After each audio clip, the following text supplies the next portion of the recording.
We start with what President Obama should be doing now. John Harris is the brilliant managing editor of Politico, and Chris Cillizza, a young man, is managing editor of postpolitics.com and an MSNBC contributor. Harris, you are so bleeding smart, and that's why I'm starting this show off with you tonight. Thank you, Everybody is doing, it's all the Obama drama. Everybody I know, liberal and moderate and even some conservatives, are wondering, what is President Obama going to do now? Is he going to throw in the towel, give the rich people their tax cuts, just to get whatever he can to salvage this session of Congress?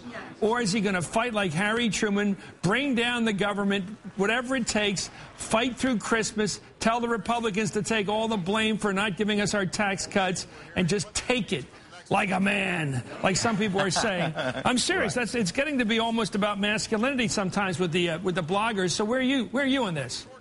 Well, it's obviously not my job to give him advice, but it does seem clear to me that he feels the reason he does not want to play chicken is that he does not feel like that he's got the better end of the bargain. Look, that's why he's looking for a deal, even though Democrats in his own party don't like it, is that he fears the consequences of not. Okay, what's his worst fear if he says, I'm not going to give tax cuts to the rich? His fear that everybody will get a tax increase, and they won't look at the nuance of who's to blame for that. They'll just say, don't like it, and they'll blame the president and say that he's killing jobs and raising taxes in the middle of a bad economy. Well, can't he just come out and say, well, that's not the truth? The truth is that the only reason you don't have your tax cut is the rich are holding us hostage. So the Republicans are holding us hostage so the rich can get what they don't need, more of a tax break. Why doesn't he just say that and take the heat over Christmas, take the heat through New Year's until the Republicans say uncle? Because I think the Republicans feel like they're not going to say uncle. They feel they've got the better hand to play. And Obama, for all his noises about wanting a deal, must be making a similar calculation, Chris. Well, that could be it. Let me go right to Chris Cillizza for another analysis. Neither one of you can take positions, of course, but you can give me the smart move if I ask for it, maybe. Cillizza, what's the smart move for him to do right now? Throw in the towel, have a nice Christmas with the rich getting their tax cuts and maybe getting some bennies on the side, like extended unemployment benefits for the working people who are out of work, and maybe don't ask, don't tell, and maybe even New Start, the nuclear treaty. Chris, I think, you mentioned Clinton in the opening, and I think that's the road Obama is headed. If you listen to him in Winston-Salem today, it seemed like he said, look, we're going to get to a compromise. And the Clinton lesson there, live to fight another day. John knows this a lot better than me, but Bill Clinton survived by surviving, by sort of understanding the fights you could win and the fights you couldn't win. I think you raised the question, why doesn't he just dare Republicans to keep fighting?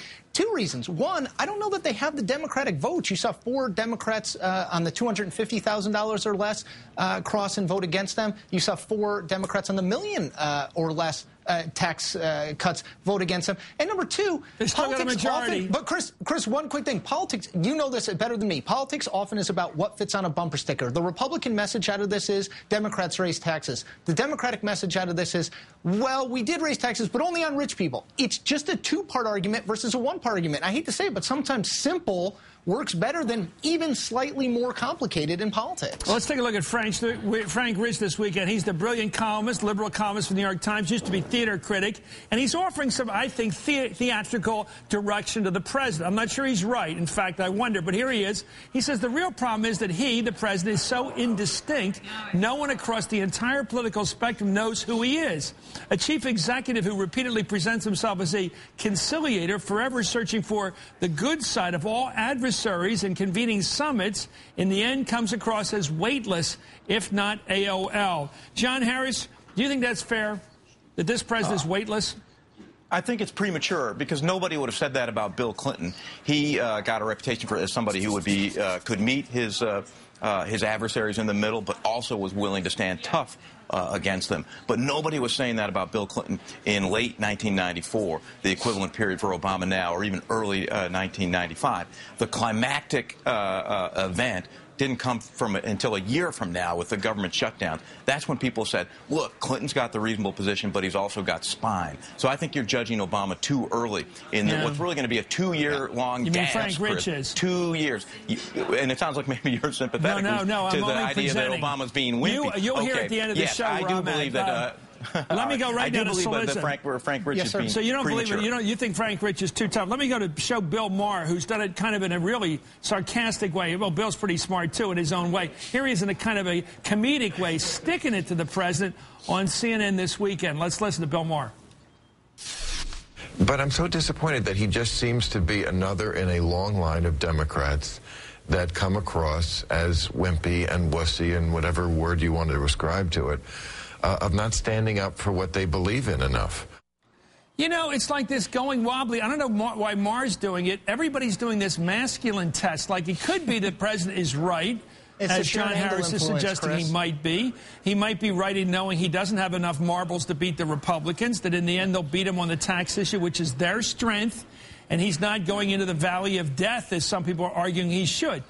But everybody's turning it into a test of machismo here. Is that fair? Well, Chris, I would say that I think, you know, dating back to Jimmy Carter and somewhat through the Clinton era and certainly now, Democrats always want a president who's going to fight for progressive policies. I think they thought that's what they were getting with Obama, though, frankly, if you look back at his career, before the presidency, it's largely as a conciliator and a bridge builder. That's where I think he views his expertise and his unique skill set, not as somebody who sort of says, here's the line and we're not crossing it. I think the left wants him to fight more clearly. The question is would him fighting more amount to anything? Would him fighting more? I keep coming back to this. I think John made this point. I think it's the right one.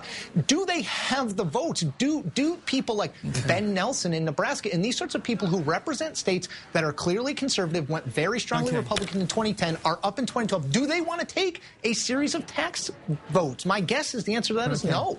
You know, the funny thing this weekend, John Harris, is that the former theater critic Frank Rich, who everybody reads on Sunday in the Times, is giving particular advice. He said, this president should sort of act like Ralph Cramden, the guy who was always the overheated Irish guy. I thought he was Irish anyway. And the Honeymooners, my grandmother, in fact, was Irish as heck, and she wouldn't watch it because she knew too many guys like him.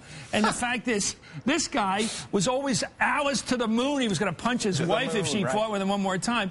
And my question here is that even close to the persona of our president, Ralph Cramden? No, I mean, he would look ridiculous if he tried to do a Ralph Cramden impersonation, and that's not what people voted for in 2008. Well, yes, he needs to sharpen his definition, but he needs to do it on his terms. This is going to be disappointing to Democrats on Capitol Hill because what's right for Obama, his imperatives, aren't necessarily what's right for them. I think people want to see the president being reasonable and getting things done, but willing to fight for principle. Democrats on the Hill typically benefit through sharper lines, through more partisan divisions. That's not typically a winning strategy for presidents. Because they all represent gerrymandered districts, and they can't lose a general election if they're imbecilical. They can't lose a general election. But most of those guys. Chris, just very quickly to John's point, you know, you can like or hate the way that Obama is carrying himself, but the only thing worse than what Democrats think he's doing right now is being phony. There's nothing worse in politics than trying to be someone that you're not. Bill Clinton, to his lasting credit, kind of understood, for good and bad, who he was. And I think Barack Obama got elected in 2008 largely because people felt like he was who he was. Hillary Clinton might say things because I think he stuck to who he was. You guys are going smart. away from that to become a fighter or that sort of thing, I think actually carries more risk than going the route he's taking right now, which is trying to be the person that he is and the person that got elected president. Remember, 2008, we were talking about a landmark election, and this guy was the next Lincoln. All of a sudden, 2 years later, he's not, you know, he should change. He needs to be something different. I don't know if that politically makes sense. Well, I bet 2-1, 2-0. Gentlemen, you have to go right now in this segment. 2-0. I've just heard the two smart guys, you two, basically let Obama be Obama and not be Ralph Cramden.